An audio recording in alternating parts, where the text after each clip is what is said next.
She looks pretty big at about 6 inches across, but she can actually grow a little bit more and get close to 8 inches across.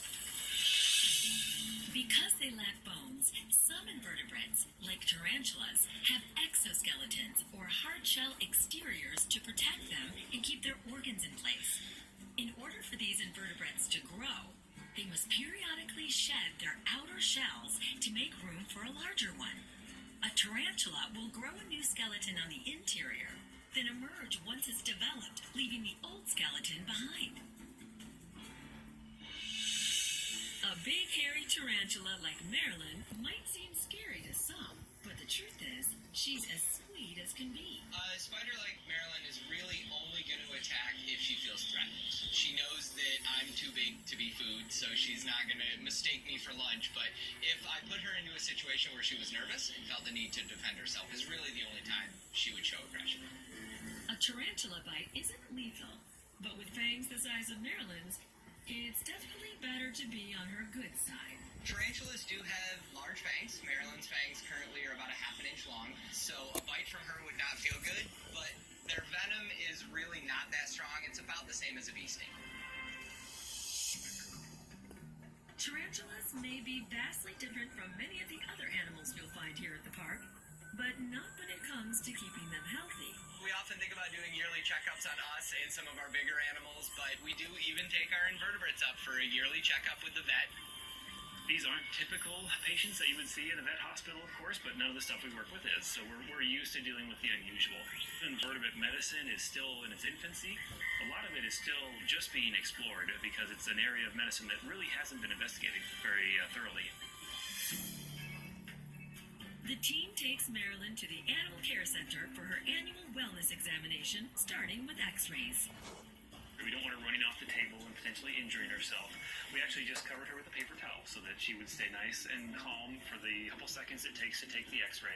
They like to hide, so the fact that she was underneath a paper towel makes her feel secure, and we'll get her to hold still for us to take that image.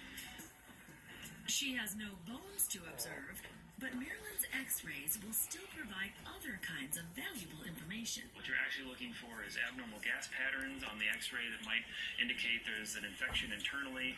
All right, looks good. No weird gas patterns. After the x-rays, Dr. Pete examines Marilyn's mouth and legs. Yeah, her little claws on her feet look good too. Sometimes they rip those off, but looks like hers are all there. All right, she's good. The next group of invertebrates here at the park are also 8-legged arthropods and can be quite intimidating as well. The scorpions we have here at Busch Gardens are emperor scorpions, which is an African species. Although there are some deadly scorpions in the world, most scorpion species are nothing to be afraid of. The emperor scorpions are actually very mildly venomous, so if they were to sting you similar to our tarantula, it would be like a bee sting. So it's not dangerous. And emperor scorpions are known for being a fairly docile species. Coming up, the millipedes come marching in to the Animal Care Center when the Wildlife Docs continues.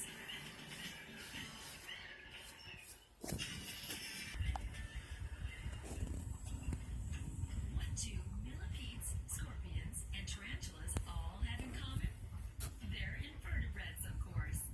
These backbone-lacking animals are the largest group in the world, with many new species still being discovered every day. Like all animals at Busch Gardens, Tampa Bay, the invertebrates here undergo annual exams to ensure they're in good health. We always want to know as much as we can about the animals we work on, even ones that in most people's eyes maybe wouldn't matter because they're just a bug, but they do matter to us as well, and we always want to know as much as we can about them. The team begins the scorpion's exam with x-rays by first placing them in a plastic bag to make sure they stay still and don't walk off the table during the process. Yeah, the x-rays from this one look good. Next, the team checks the scorpions for potential parasites. For several species of invertebrates, there can be issues with parasites. Oftentimes, parasitic mites are a concern. So sometimes they'll gather around the mouth, and they'll start to sit in section of the belly, so you can kind of flip in. They'll cluster around those areas. Sometimes they'll steal food from the animal in question. Sometimes they'll actually potentially block the mouth if they get a bad